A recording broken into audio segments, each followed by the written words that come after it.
Salam seni, salam budaya, semangat. Bergaya lewat karya, Insani Theater Cilincing Expon Close. Oke, gua pengen ngebahas tentang kenakalan, bukan Bajilo ya? Bajilo Yang ada lingkungan di Jakarta sosial. Utara, lingkungan sosial gitu. Ini keresahan gue sih ya, gue pengen bahas dan gue pengen minta pendapat lu masing-masing dari sudut pandang kalian masing-masing, persepsi kalian masing-masing ya. Gue tadi pagi mau berangkat kerja, keadaan macet jam 6:30 ya kan. Macet gimana? Lu tahu sendiri lah kondisi Priok kayak gimana. Depan Bogasari itu ada Bajilo yang ngambilin nggak tahu minyak atau solar itu di tangki-tangki mobil Pertamina gitu. Ngambil, udah tahu macet kan ya.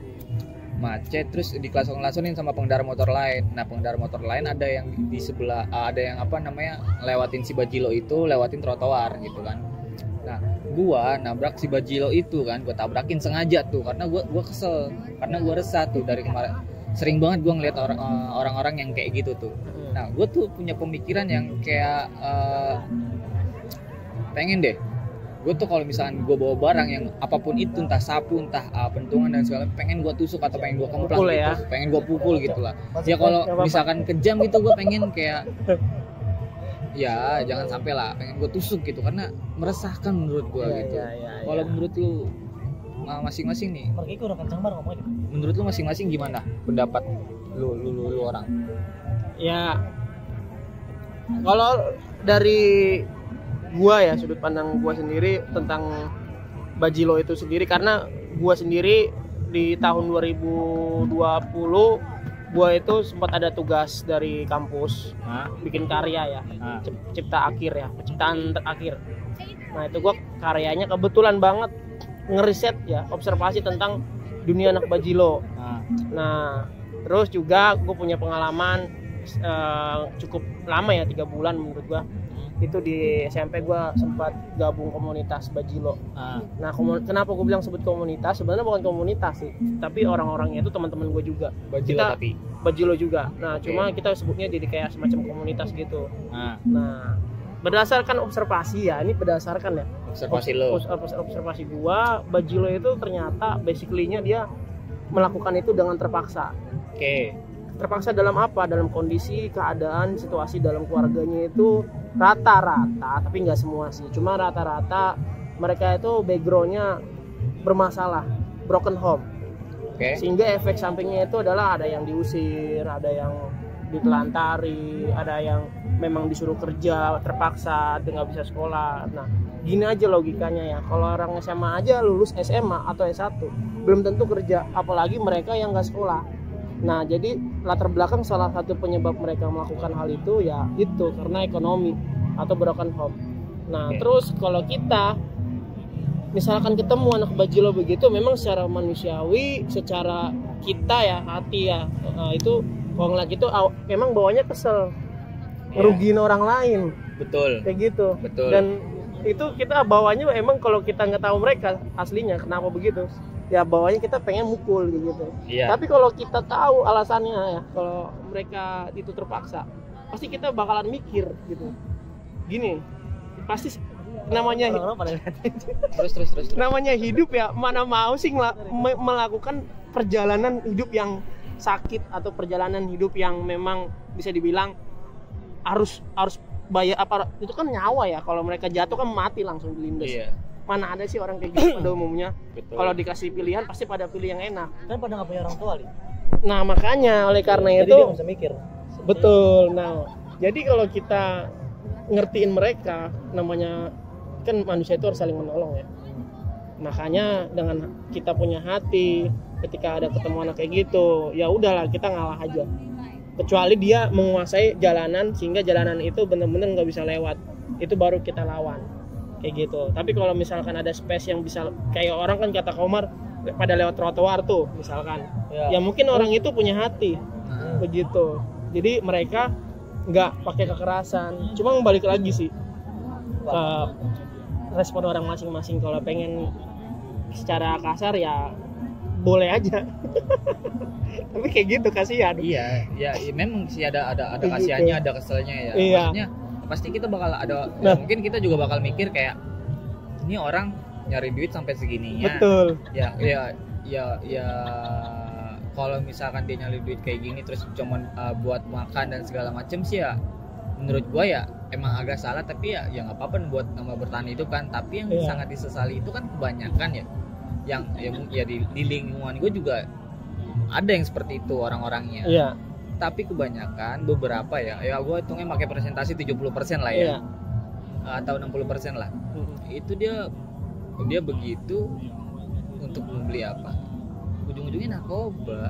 Nah, tapi kan kita nggak tahu 24 jam mereka hidupnya gimana. Iya betul sih. Kayak gitu. Ya, cuma karena itulah jeleknya manusia ya. Menilai kulitnya, nggak lihat dalam prosesnya seperti apa. Nah, ini baju yang gue pakai. Ini baju karya gue, Bajilo. Tadi ada orang lewat, maaf ya guys ya, maaf. Tadi ada orang lewat. Iklan. Ini baju nih ya. Kenapa gue mengekspresikan begini? Ini wajah gue. Oke.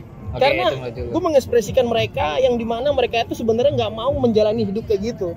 Akhirnya mereka itu harus terpaksa dengan ekspresi kesakitan, ekspresi kesel, ekspresi marah. Ya inilah gue visualisasinya. Nah jadi menurut gue Bajilo ini, teman-teman yang nonton video ini ya yang belum tahu Bajilo itu dominan, mungkin di Lampung juga ada Bajilo, di Sumatera banyak kayak gitu.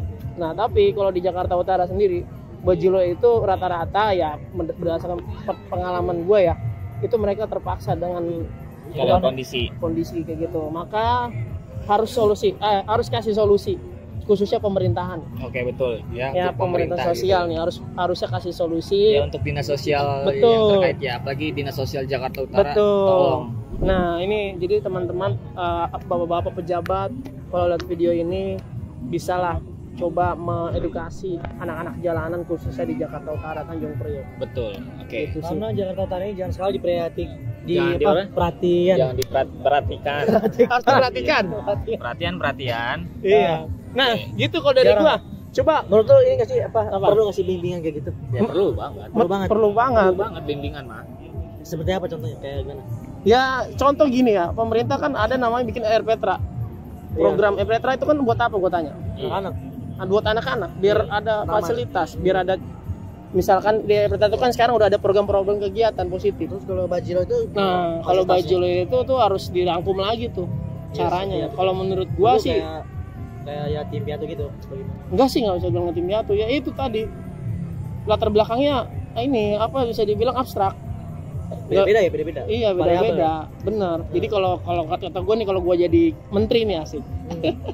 Gue bakal kasih satu pekerjaan buat mereka yang sifatnya kesenian. Entah mereka bikin produk, entah mereka bikin semacam kayak pertunjukan. Kan anak jalanan tuh pada suka nongkrong nyanyi tuh. Lebih bermanfaat kan? Iya, kayak gitu. Jadi satu panggung, bikin satu manajemen seni kayak gitu. Menurut gue ya kayak Komeng pernah tuh. Gue pernah lihat video ya, ada Komeng bilang, lu kerja lu mau apa sih Meng nanti Meng? Kan lu orang tanya lu nggak banyak bercandanya. Justru dari bercanda itu saya ingin bangun anak-anak muda dalam berkesenian, berkarya, begitu. Yang lawak ya. Iya. Betul. Nah coba kalau dari sudut pandang Pak Ahmad, gimana Pak Ahmad nih? Ya, gimana Mat? Tapi menurut gua kalau soal tindakan yang emang harus diperbuat sebagai manusia yang punya pemikiran baik gitu ya kan, punya pemikiran baik, setidaknya kita memilih untuk tidak arogan, tidak memberi respon yang mungkin negatif juga ke mereka orang gitu, karena mereka orang juga kan kita nggak tahu sudut pandang mereka terhadap kita apa gitu. Dan mereka juga kan kita nggak tahu kalau mereka itu di belakang backgroundnya kayak gimana, kayak gitu kan.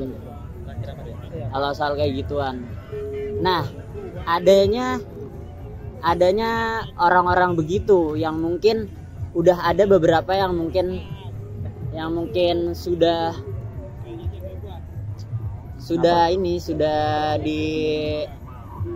diambil oleh kepolisian gitu. Oh itu udah ditangkap oleh kepolisian. Ya, mobil polisi ya. Ambil gambar. Ambil gambar dit, ada polisi juga. Ya, ini landscape jangan potret. Itu, seenggaknya orang-orang begitu dididik dikasih bimbingan oleh itu Setuju. oleh kepolisian Yes. agar mereka punya yang namanya kehidupan kayak gitu. Yang layak. Kalian udah begini loh kayak gitu. Kalian udah begini, kalian udah ada di sini. Mari kita bimbing gitu. Mari kita bimbing untuk menjadi lebih baik lagi. Betul.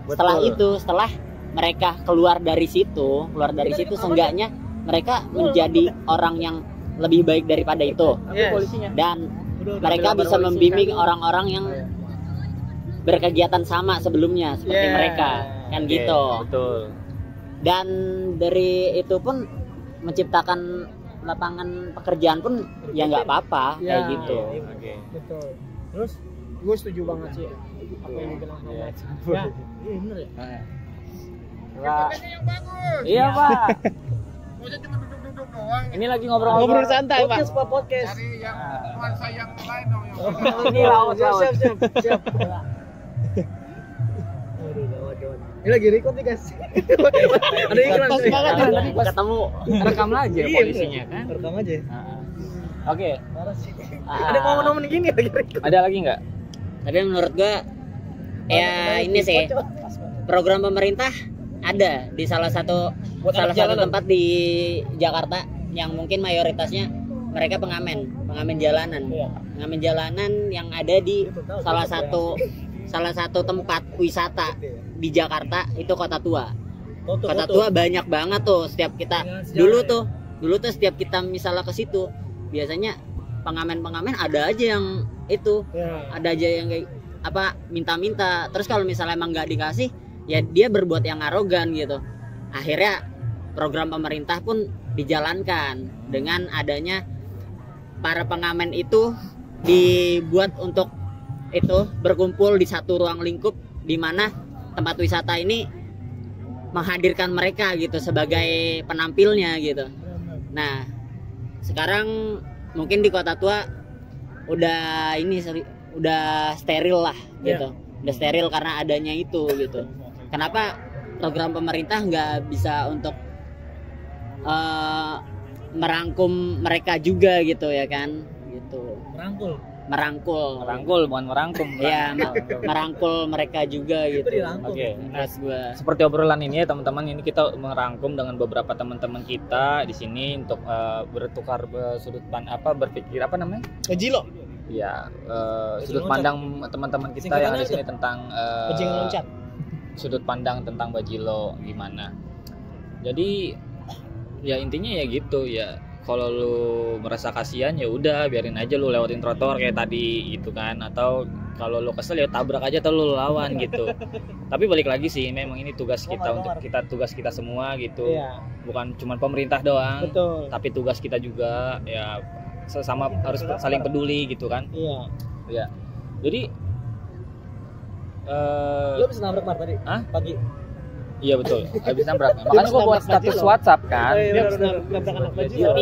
setidaknya Aku pernah bertabrak. setidaknya karena kita berada di satu ruang lingkup yang memang berkesenian, kita membuat lapangan pekerjaan untuk mereka. Oke. Dengan secara ya mungkin ini secara cuma-cuma, nggak berarti kita ada finansialnya gitu. Oke. Tapi kita merangkul mereka untuk mereka berkesenian juga bersama kita di sini gitu. Kita welcome untuk orang-orang yang memang begitu kayak gitu. Setidaknya kita rasa mereka tidak akan merugikan kita kalau misalnya memang kita bimbing dengan baik. Habis begitu udah. Oke teman-teman, jadi itu obrol kita malam ini di Plaza Kalibaru Jakarta Utara, Cilincing tempatnya, Kecamatan Cilincing. Terima kasih yang sudah like, comment, subscribe. Jangan lupa di like, comment, subscribe. Dan jangan lupa pencet tombol loncengnya agar konten kita selalu berada di sisi kalian. Tapi jangan kelamaan mencet tombol loncengnya, karena kalau misalnya ceng sapi yang keluar. Pernah main Arresman? Pernah? Iya. Tapi kalau misalnya loncengnya berbunyi di jam 12 malam, biasanya Sinterklas yang akan muncul. Namanya Benny. Oke. Thank you very much. Semangat bergaya lewat karya. Insanitator Selincing. Tadi nanyain ini Apa? tripodnya jelek. Oh, tripodnya jelek. Kata polisi tripodnya jelek. Belum tahu. Kita kekurangan Tripod dana. Oke. Dia tahu. Tentang budaya goblok.